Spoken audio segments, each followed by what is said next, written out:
joining us right now, if I can get it, joining us right now from somewhere around the world. It's Mike from around the world. Mike, how you doing tonight? God bless you, Pastor Paul. Doing well. Okay, I know it's got to be kind of busy for you. It's always. I always think about you a lot, Mike. I pray for you all the time because I wonder, how does he sleep at night with all of the things he knows and all of the issues going on? He must have Jesus in his heart. Is that what's going on with you? Amen to that. That's right. Well, Mike, where do you want to start tonight? I mean, I don't think this thing's over in Iran. I mean, oh no. And can I ask you, can you say anything about this high-power microwavable weapon that may have been used over that prison in Iran, or is there any information you can share with us on this? High-powered microwave HPMs? Yeah, HPM Bloom. HPM Bloom. Can you tell us about those? Oh, you know about that, huh? Mm-hmm. Well, it's in the that's actually a set of armaments that are highly effective, very effective.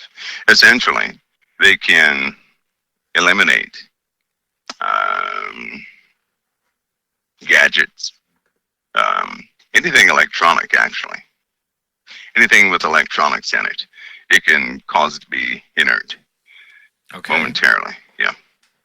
And that boom part is actually the radius of effectiveness.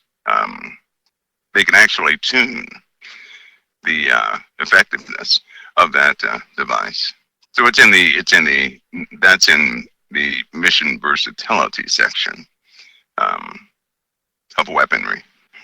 Now, is that similar to what they might have used in Venezuela, or did it do something different? They got something new toy there. Well, they have a lot of new toys. HPMs are in the.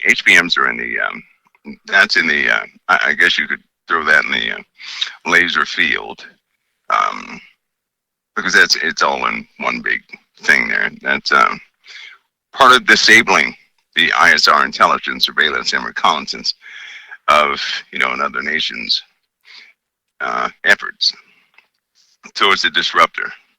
It's very effective disruptor. Okay, so the information I got was, and you can, and I was just talking to Agent X about it, is that over the prison where they were going to do the executions and the hangings, that the information I got was that an HPM Bloom was used to fry all the components in the prison and the surrounding area around it, just to send a message: you don't want to do this. Smart move. Yeah. Is that Trump saying it was? And the question is, some people think that President Trump's backing off now and he's gonna let this thing die down. Can you help me understand what's going on here? No. Well, first of all, if you use a HPM, you're not going to use an HPM and just leave it there. Then that's preparation for other things. Okay. Right.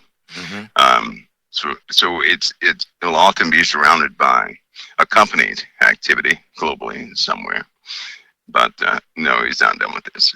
And that wouldn't be the end of it. I'm okay, because that does confirm. I mean, the United States is sending military assets to the Middle East. I understand the USS Abraham Lincoln, maybe a couple other big carrier groups coming out of San Diego, maybe out of Norfolk. This thing is not nearly over, is what you're saying. No, it isn't, because the Middle East is the Iranian machine is that's a very. They're going to have to, that'll have to be somewhat of a priority, because you're not just dealing with Iran. Right? Remember I said when you deal with Iran, you're dealing with Russia and some other allies, right? So you're not just dealing with Iran. So that means Israel has to get prepared too. Yeah, and the USA must be prepared, which is the part I often look into. But well, you bring up Israel for a moment. Can I just throw this out there? Because today at 9 a.m. local time there in Israel, there was an earthquake, a 4.3 earthquake. It happened to be the exact same time that the nation of Israel, all the schools were doing a emergency drill for the kids. and it was right underneath the Dimona nuclear facility in the Negev Desert. Is that a coincidence? Yeah, it's interesting, isn't it? Yeah. That's a pretty good coincidence. Pretty good one. But I tell you what. Before, because you brought up HPMs, Yeah. that's going to be a precursor to while other preparations are made before main assets hit the ground, right? Because they don't want, nobody wants, the USA does not want losses and too big of a commotion. But we're dealing with a pretty widespread monster, essentially. That's very evil, dark regime over there. It really is. And so many things will be brought to bear at the disposal for strategic purposes to go ahead and install some things. While that's going on, there's also some people being set up to install in Iran. So you can put all that together. Oh, okay. So there's some work going on, preparation for a new government. Yeah. Is the Shah? Do you think the Shah, the Shah of Iran's son, could he be brought back, or is there somebody else they're thinking? Well, he very well could be in some capacity, the capacity, but you better believe they have candidates for direct insertion. Otherwise, that place would, is likely to have repeated turmoils. But again, they have to prepare everybody. Israel really has to be prepared. We're still dealing with Russia and Russian assets, right? They know they're in that province, and so we have to be very surgical in what's about to happen. You're talking now. When you start, that's the second time you brought up Russia connected here in this. So let's go there for a minute, because in the Bible, as you know, in Ezekiel 38 and 39, it definitely talks about a battle called Gog and Magog. It talks about Russia and Turkey even, and some other nations, Ethiopia, Libya, some others, jumping in and being a part of this with Iran against Israel. So are you concerned? Obviously, you're concerned that Russia are they in position to jump in quickly to help Iran if they need to? They're already there. Oh, they already have assets over there. Okay. Russia has permanent assets over there. I mean, well, we have eyes over there too, but they have permanent assets over there. So they're really locked in together. Now, should that begin to show, well, then everybody will begin to notice a high stakes game there. So we have to be prepared for that. Is there any connection to that in Minneapolis? I mean, $9 billion gets you $9 billion of fraud money in Minneapolis. I think that would fund some sleeper cells. I mean, am I wrong? Yeah, let me bring something to light too. Okay. Here's what's slowly happening. The world right now it seems it's all, technical borders and politics, right? Yeah. What we have happening is a separation of faiths, is what we have. And ultimately, we're about to see an Islamic uprising. Right? As what you're starting to see. Why would I say that? It's because Trump's the only one that carries the banner of Christianity, right? Yeah. Out loud. Yeah. He carries that out loud. Out loud. And as we continue to subdue some of these archaic leaders around the world, who are, by the way, steeped in Islamic traditions or favorable to Islam, it will turn in the minds of those who are watching this. It's going to turn into a Christian Islamic conflict. Now, when that happens, and it's already beginning to happen in the USA, in Minneapolis, not only there, but other places too. You have a lot of these Islamic loyalists and radical Islamist people rising up. And because of their faith, they don't see it being a problem to give their lives for some disruption in the great Satan, which they call the USA as a great Satan to them. They don't see any problem in destroying it from the inside out. That brings up the issue of not just sleeper cells, right?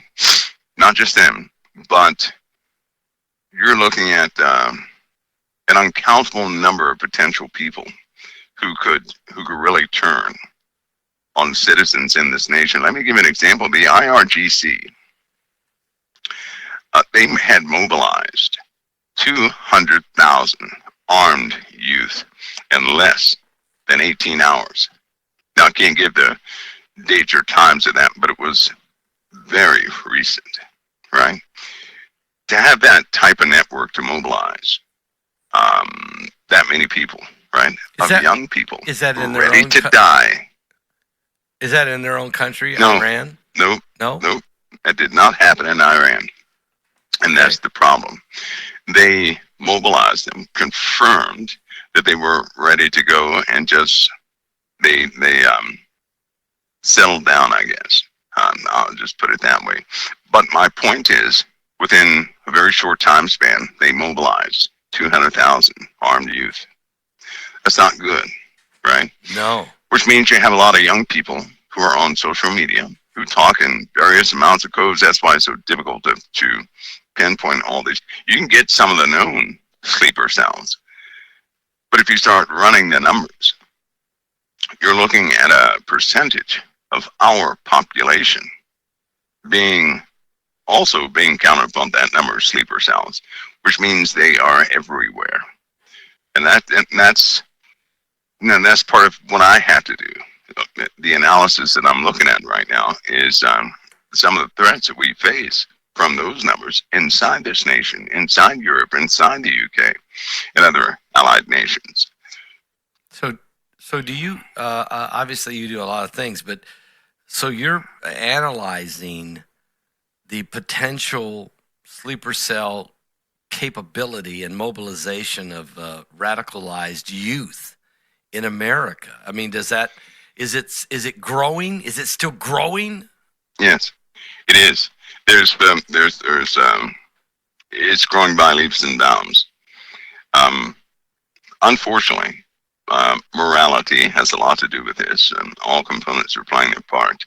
But you have a lot of youth who are highly, they're just against what they're seeing, right?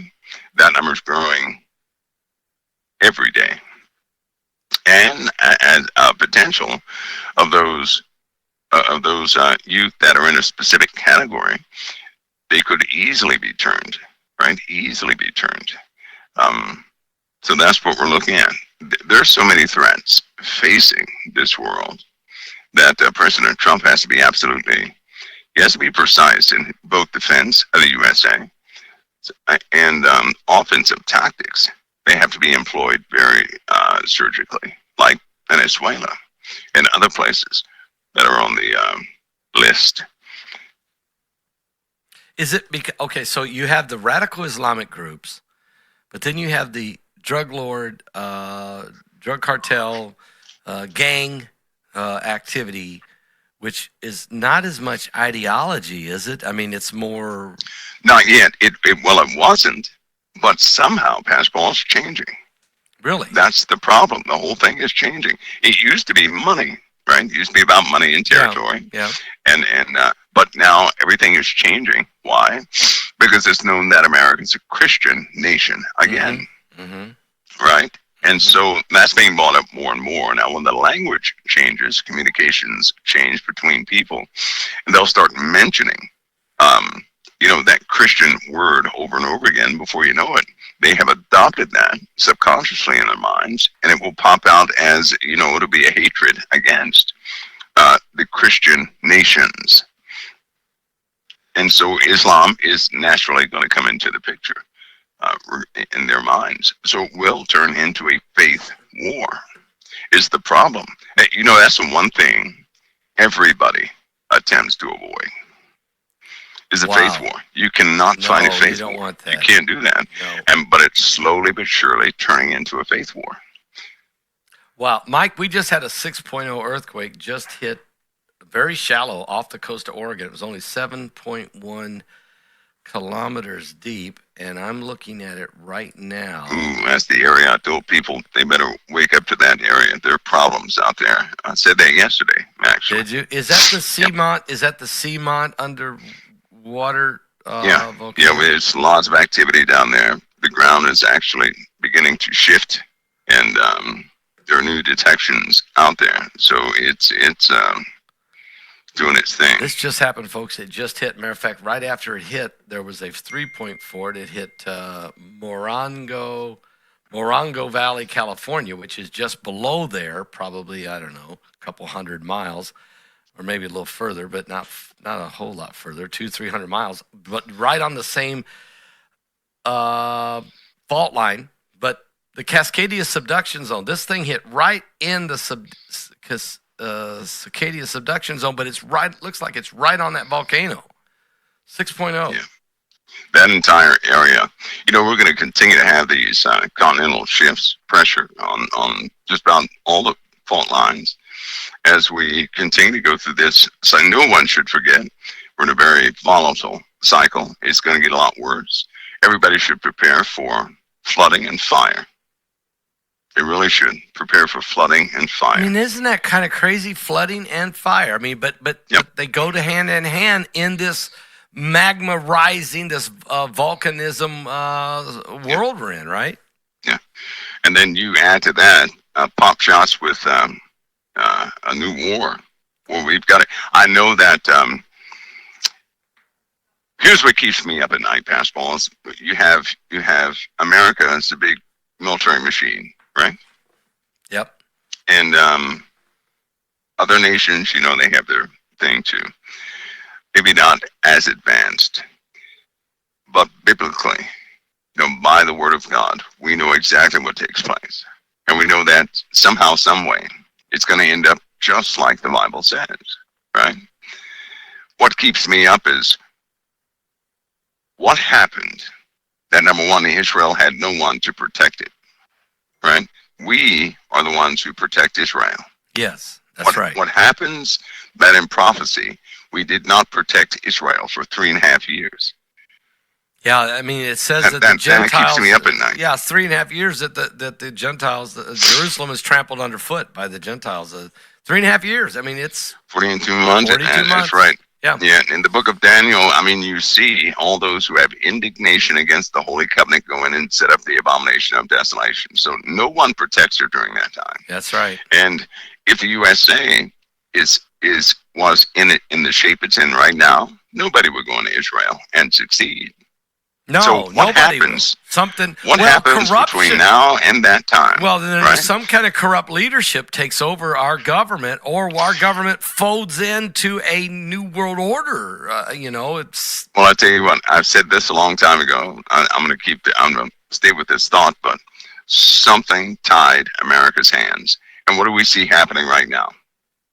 Oh, the beginnings of what looks like this internal strife, these protesters, Yep. military presence in many different states. Yep. What does that look like to you? That looks like the beginnings of a civil war, but unlike any other time, this is clearly Democrats. It's 100% Democrats against Republicans. Right? Yes, it is. Yes. So we've not had this before, not like this, not for a long time.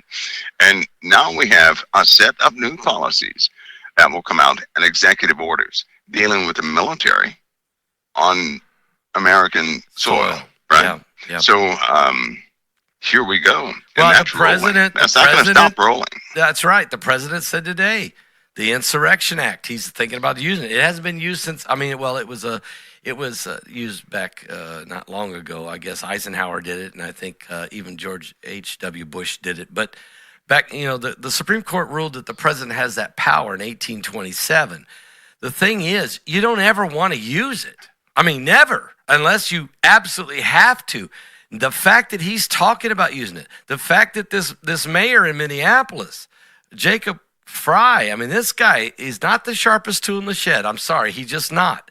But he is. There'd be more than that. He's a problem, and Mike Waltz is, by his own admission, he's knucklehead. But by their policies, what they're doing, they're fanning the flames, Mike. They're fanning the flames. And hear me on this. Hear me on this. no politician at that level is going to jump to the front without support from other That's governors. right. Somebody's pushing. They're pushing them. They're all You're pushing. not going to be right. You're not going to be just one governor who jumps out there with all those statements. No, you're speaking for many other governors, and so they foresee this, and it will begin to show its ugly head. And so I believe America's going to have her hands full. Right?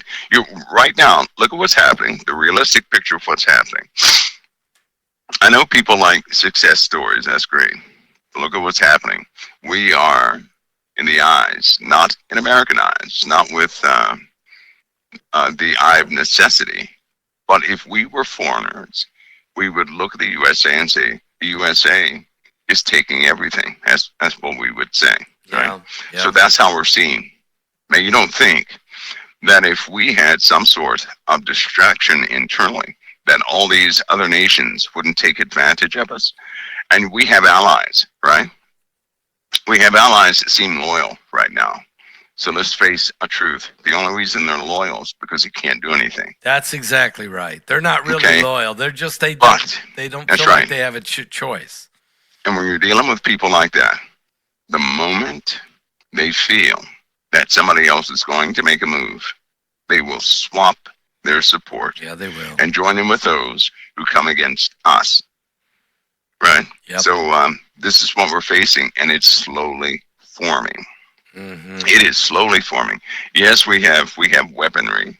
Yes, we have, we got the Helios, the Odin, HPMs, and Thor, and tactical high power, microwave, operational weapons of all types.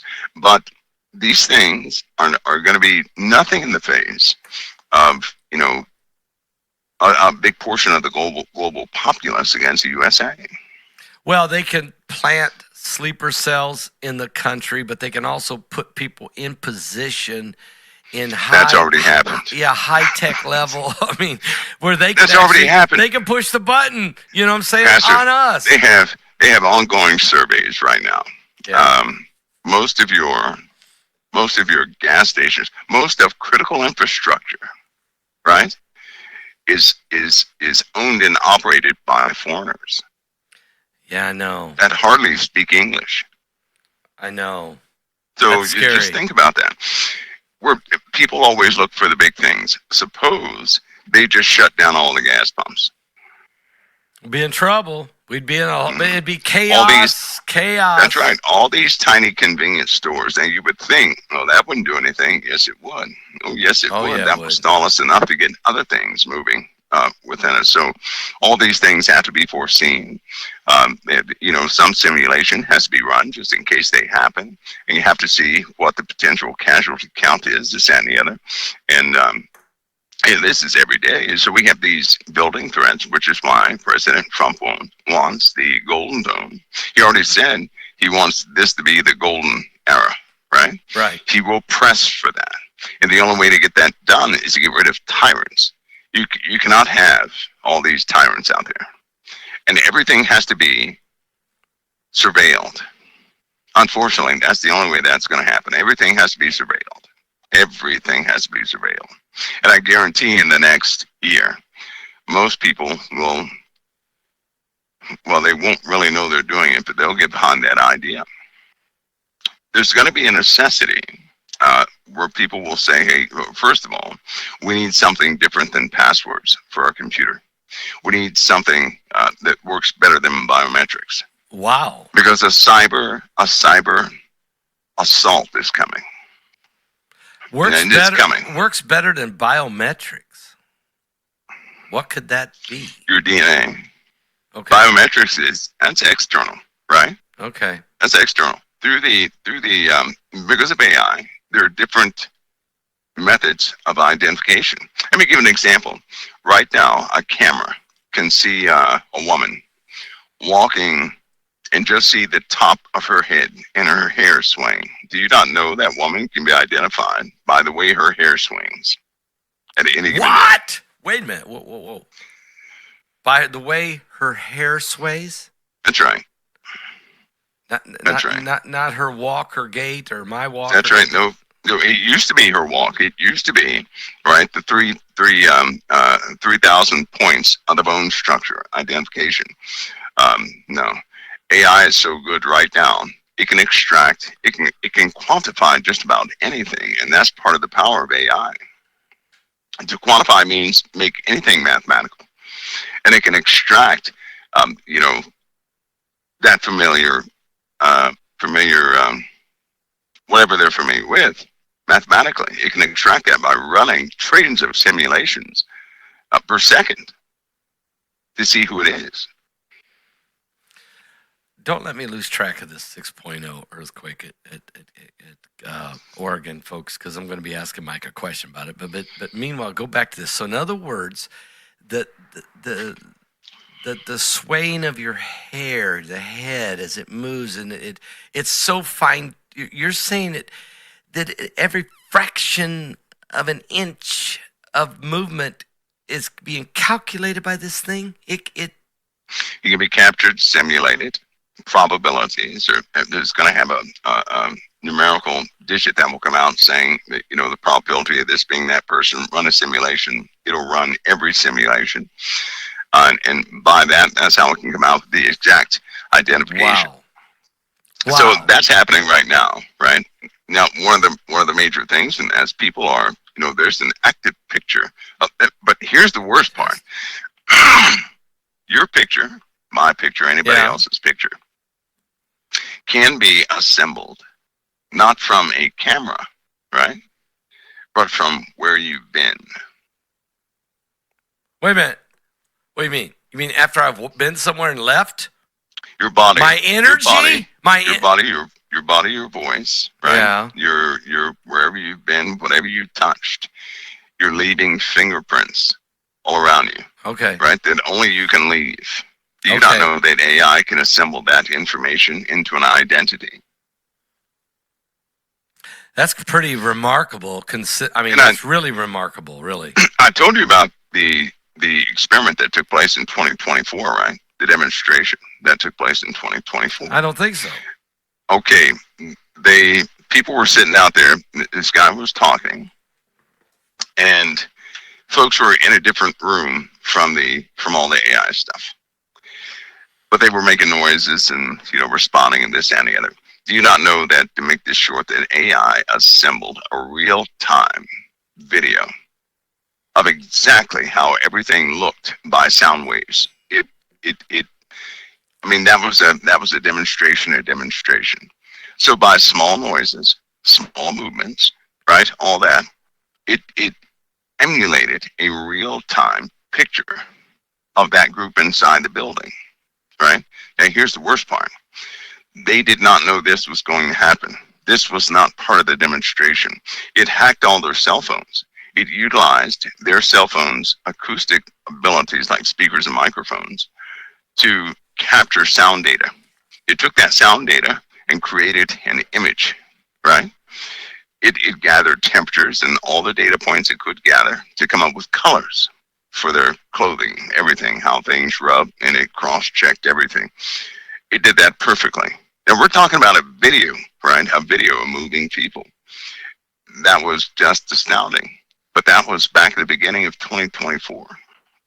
So how much farther have we advanced? Right. That's right, because AI grows exponentially, right? It is hungry. It's hungry. That's why it takes these big facilities to get all that data, because AI will crunch all that data. Where your computer utilizes one little hard drive or a thumbnail or a memory stick, right? AI is using that entire facility and all the data points to come up with usable information. And it is very good at that. So AI has gone a lot further than what anybody could imagine, right? And there is a replica of this world, right? Earth 2.0 is active. It's already finished, and AI is trained. It grows up in this artificial intelligence world to learn about the real world, physics, and everything. Everything is emulated. Unbelievable. Well, Mike, let's ask you this question as this is all developing. Donald Trump says he's got to have Greenland. it's got to be about Russia, China, protecting of the Western Hemisphere, right? I mean, what is the obsession and why is it so important that the United States controls Greenland?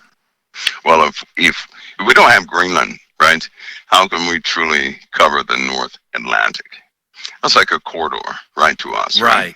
Right. And we could be strangled by activity in the North Atlantic. So we have to have that. We have to have that. It'd be nice if you could trust. If Greenland had all the gadgets and everything else to do it with, that'd be great, right? They have some gadgets, not all of them, but most importantly is this. This is one of the things. Now, I didn't read this anywhere, right? I'm assuming this. I'm going to make that point. I'm assuming this. Okay. President Trump has one gripe above all gripes. When he's trying to do something that's good for the world and good for the nation, he is often stopped by bureaucracy, right? So he didn't want that in the way.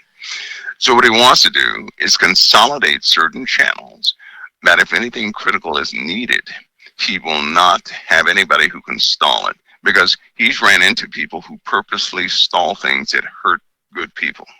Right. Now that's a part people don't know about, right? And believe it or not, you see him act differently in front of his family, right? Yeah, of course. That's who he is. That's who he really is. People should have learned that when he was in the White House with Mondami, he said something, and people should have paid attention. They were talking about all the insults, right? All the insults that Trump gave to Mondami. They said, well, do you think he's this now? He said, well, that was a campaign. That's what happens in a campaign. Mm-hmm. So he believes in debate, right? But for that purpose. In other words, he compartmentalizes his tactics. So if he's doing the politics thing, he'll do the politics thing, right? He'll comply with that, whatever that section is, to win whatever he has to win. But he always returns back to that family person. Right? That's what a lot of people don't see. That's what confuses a lot of people. They'll see a portion of Trump. Even I did. I saw a portion of him. I didn't see the whole thing. And I didn't like the guy because of what I saw. Yeah. I said, well, you look at this guy. No. Right. But after a time, I didn't let anybody else interpret him for me. And after seeing some things, eyes on, I just changed everything. I said, okay, wait a minute. This is a little bit different. So he's acting a part in front of people when it comes to debates and things like that. Because unless he's angry, right? The only way he can, when he has those angry insults, that's a different story. Yeah. That's why he's going to finish Iran, because they tried to kill him. Yeah. And that regime is still trying to do things. But, that was him. So a lot of people don't see that part of him. Yeah. Right? In other words, he is he plays the role that he has to play for every situation. There you go. He puts on his game face just like anybody would go out into a sporting event or whatever it is that you're doing. And then once that's over, okay, the real Donald Trump, who's really a pretty likable guy. Most people say that to actually spend time with him personally, say he's actually a very likable, because he's funny guy. He's different. He's very different from what people think. Also, because I know they're powerful figures in the establishment. They do not like him. No. Right? They have always said he's not one of us. I heard that myself, and that did it for me. I said, okay, anybody who's not one of them is a friend. Is a friend of mine. Yeah. Anybody that's not one of them is a friend of mine. Because people don't know. Fastball people don't know how. There's a cruelty. Yeah. They can watch the worst movie they've ever watched. They have not seen cruelty. They have not seen it.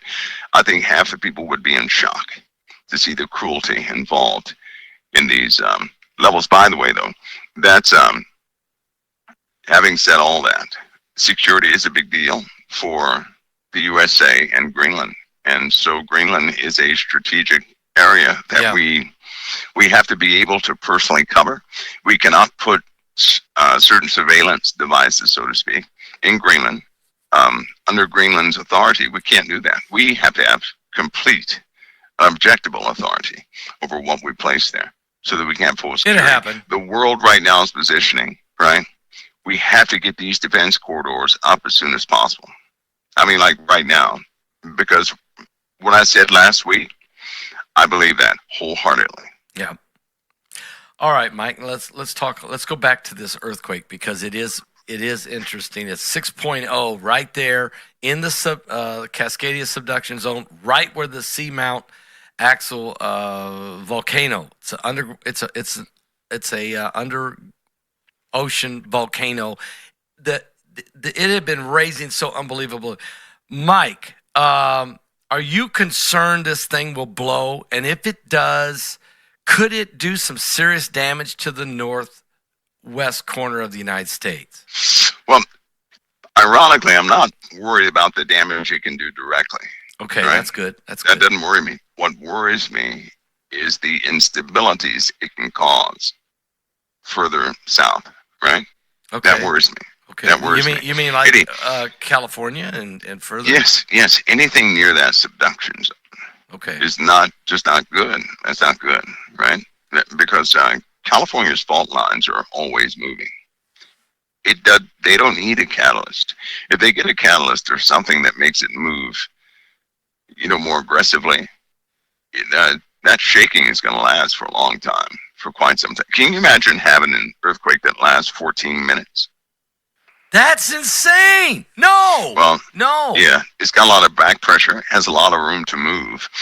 And, they continue to do scans of those fault lines. And it's only a thick layer of rock, almost like a lip that has slowed its movement just a little bit. If anything breaks that lip, it's going to really move. So it has a lot of back pressure built up onto it, right? It's almost like a soda can lid. If you were to take a soda can lid and pop it open, but you had a finger in the way, it's not going to open all the way, right?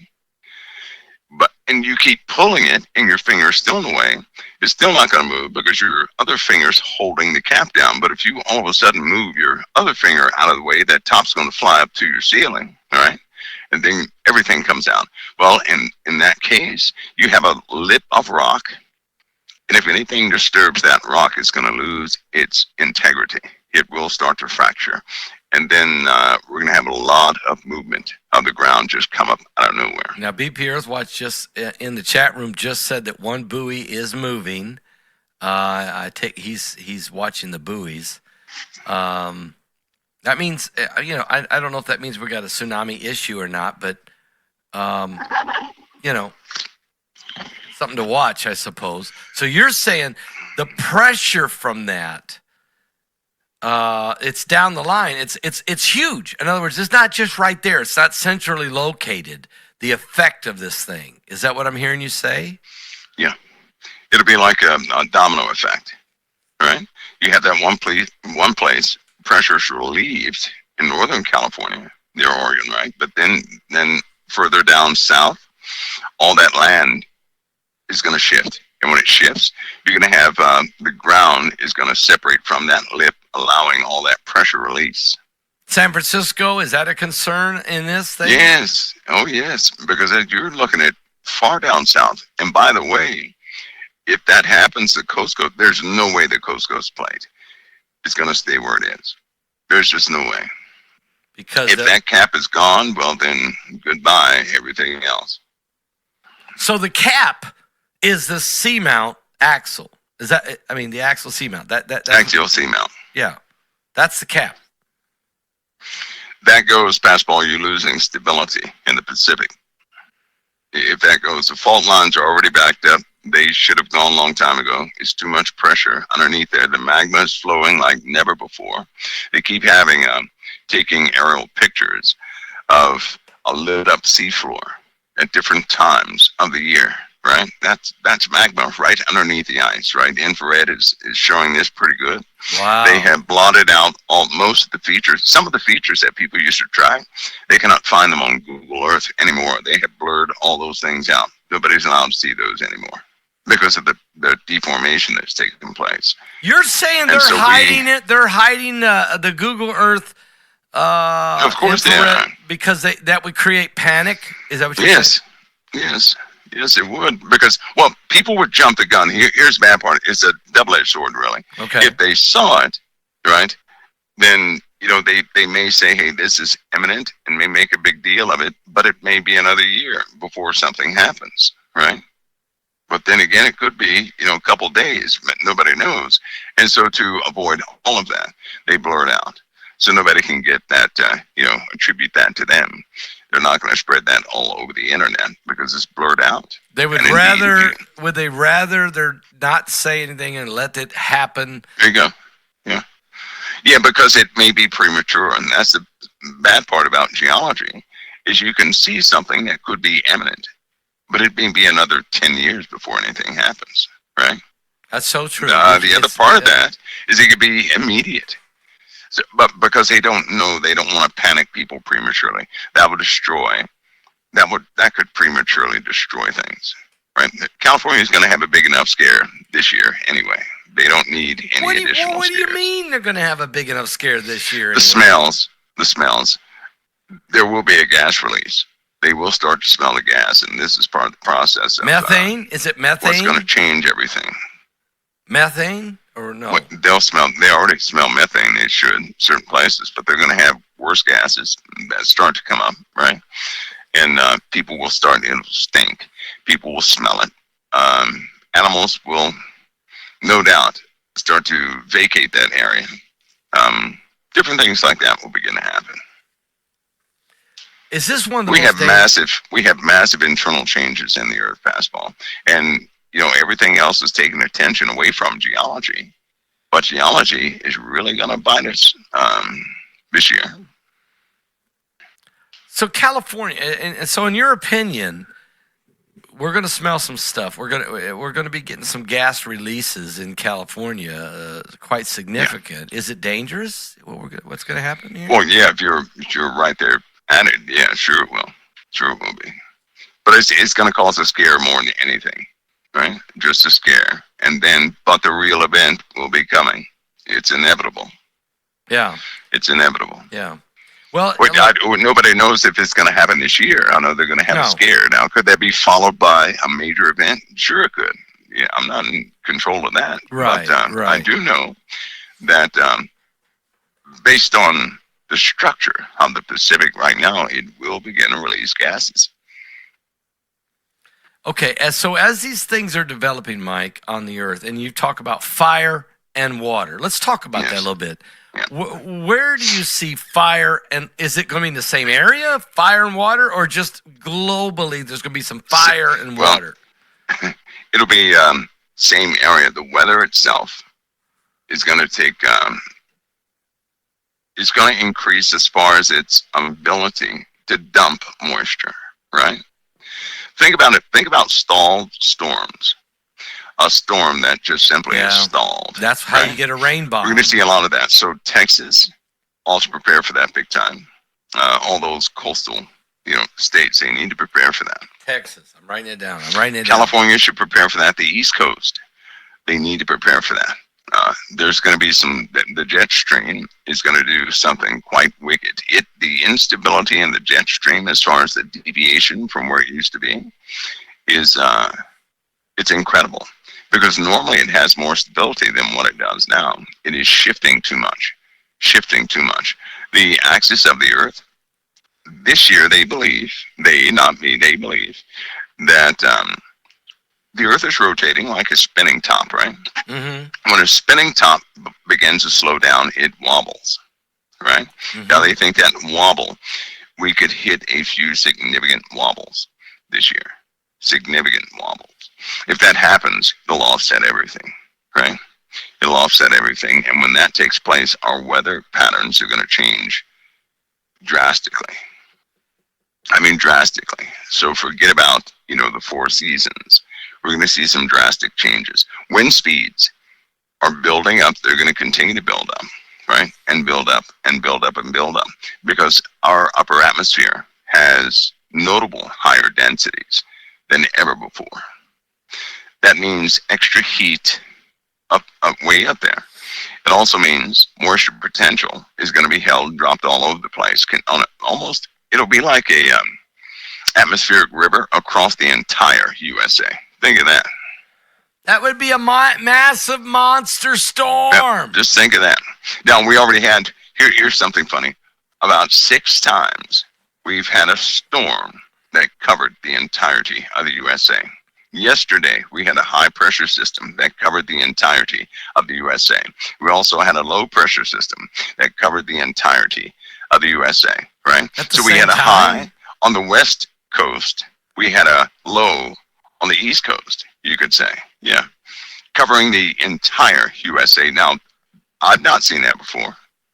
I've never even heard of that. I've never even heard of that before. It has smashed in between that high and low isobars form, right between the high and low, which diverts a jet stream way down south. That's what happened. That's why we're having this cold influx. Is that why it's going to snow in Florida? It's going to snow in Florida tomorrow. There you go. There you go. There you go. That's why. What? And so they're trying their best. They are trying their best to say, no, that can't happen. In fact, it's almost like they're going to start a campaign to tell everybody that can't happen. We can't have a storm that covers the USA, but their own Doppler is going to betray them. Right? So people just keep watching. You'll see it yourself. Yeah, it's going to snow. It's supposed to snow tomorrow in Jacksonville, Florida. And not far. Look, it's cold here in the Villages, which is crazy. I know, don't get mad at me. I know it's 46 degrees or whatever right now, which is cold in Florida.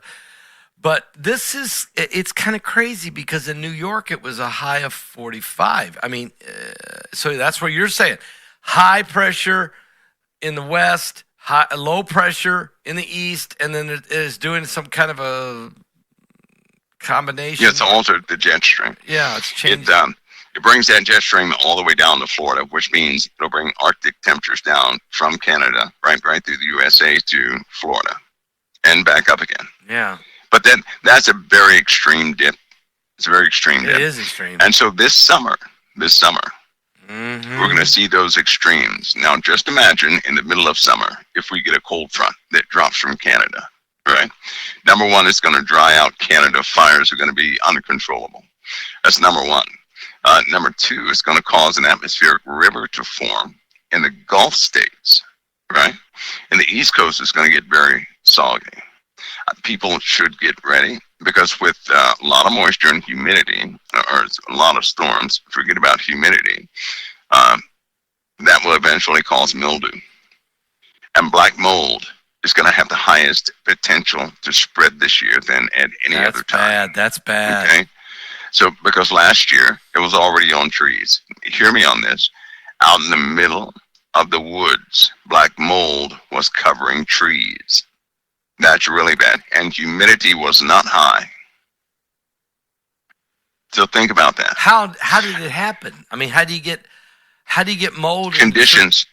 We have a change in atmospheric conditions, and it's a more viable conditions for mold to grow, right? Okay. But black mold, it spread. It was covering trees. I've never seen that before. Not black mold. Well, especially if you have low humidity. I mean, if That's you right. have high humidity, That's right. yeah, but okay. Because these were hot temperatures, right? So we have these natural things that are happening. How are the animals going to react to this? I mean, are they going to migrate? Are you kidding? I tell you what, I give a caution to everybody right now. Let me fill everybody in on what's been happening. People have been there's some national alerts that went out, some cautions, okay, some recommendations because of bear attacks. Bear attacks are increasing exponentially. Oh, no, wait a minute. What is? Sorry. Bear attacks. What is that? Their attack?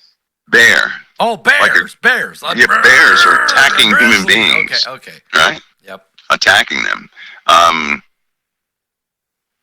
Everybody should be well versed in that. So look that up when you get a chance. It's becoming a real problem. People are dying by bears. The bear attacks are increasing. But that's not all. You have coyote attacks that are increasing. Mm-hmm. Bird attacks are increasing, right? And mountain Pastor, lions. I could tell you an unbelievable story. Tell me. But my goodness. Tell me. All right, I mean, real briefly. Okay. Because of AI is very good at capturing patterns, right? They found something with animals. Animals are not just making noise. Okay, but let me give you the gist of this. So they capture the patterns on animal communications.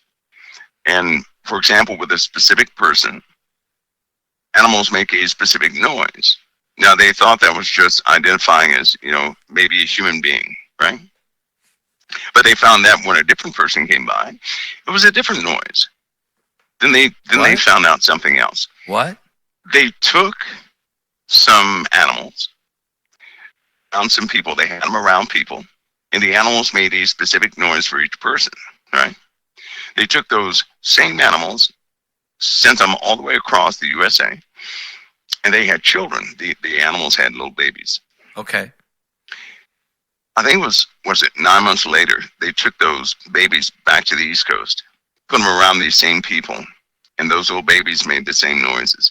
That can only happen if the parents described the people to them. Whoa. Wait a minute. This is getting deep. Wait.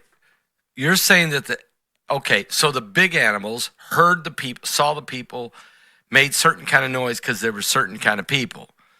And then the babies, then when they got near the people, they could make the same noise. But the babies were born on the opposite side of the USA, away from the people. So they didn't know anything about it. So it had to be a communication between. That's right.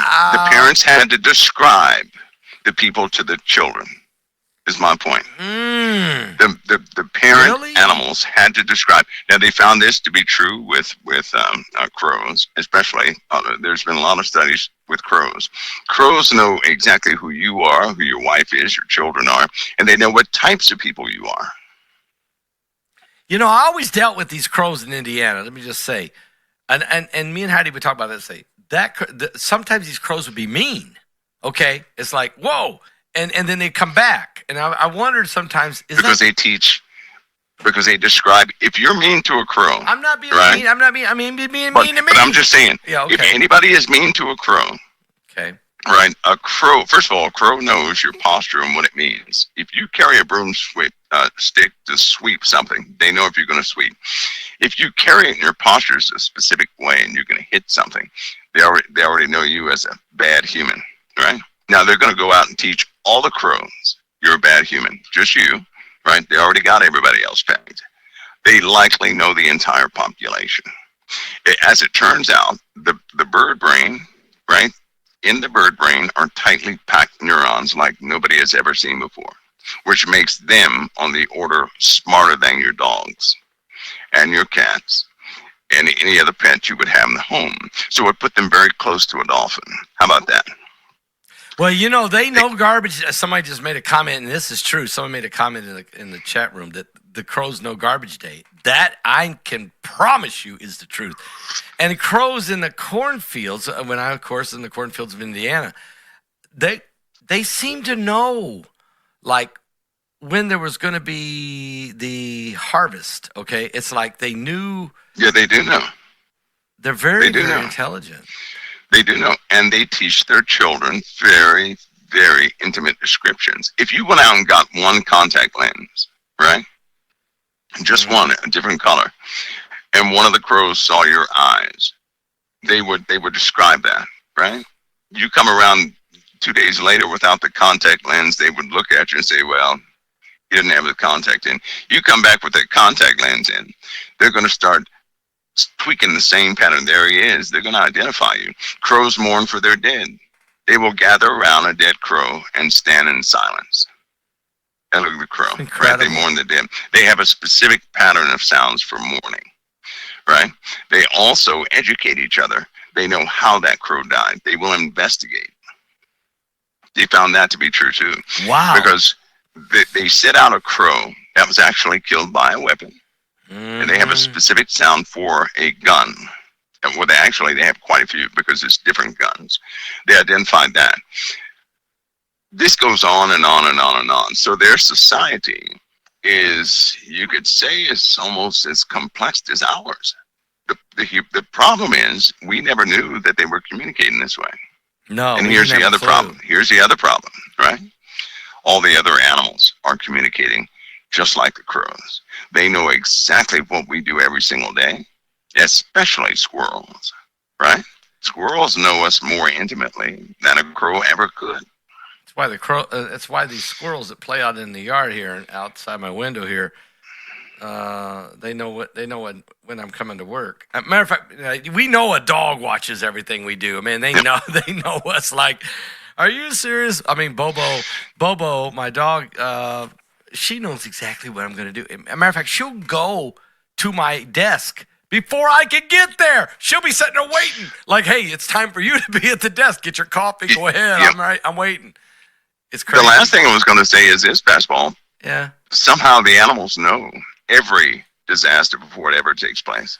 And they try to warn us, but we don't listen. They do. They know storms are coming and we don't know. Yeah, they know you're right. earthquakes, volcanic eruptions, storms. They know when wars are starting to form. They know they know things, right? So eyeballs have been watching us this entire time. We've been under surveillance. So are you trying to say we've already been under a surveillance society? There you go. There you go. There you go. There you go. All right. I can't argue this. I can't. I know it's true. I mean, you see it. You know, it's amazing. It's God's creatures are incredible. I mean, aren't they? Right.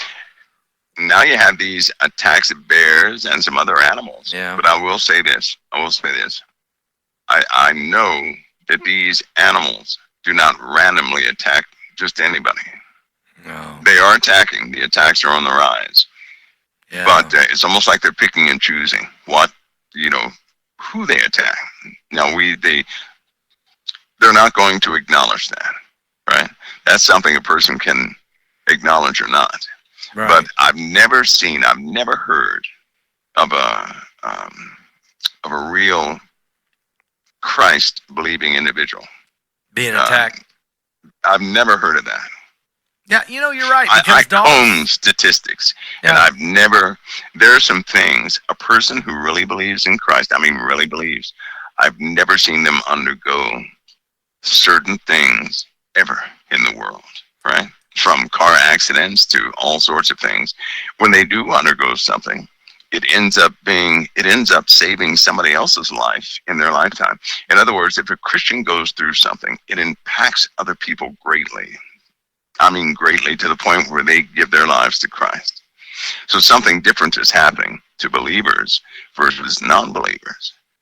But these animal attacks, they're not happening to believers. Wow. Not real believers. So, it's really neat because Bobo loves everybody.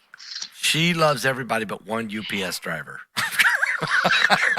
I don't know what's wrong with that dude, but maybe you better look into that, okay? I might need to look into that. And if you're out there watching right now and you're a UPS driver, I'm not picking on you. I'm just saying one UPS driver. Might want to make some changes.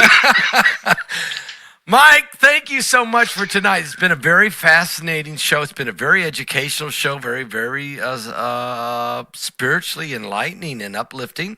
But discernment is important, and I think we need to stay aware of what's going on around us. We could learn a lot from the animals, couldn't we?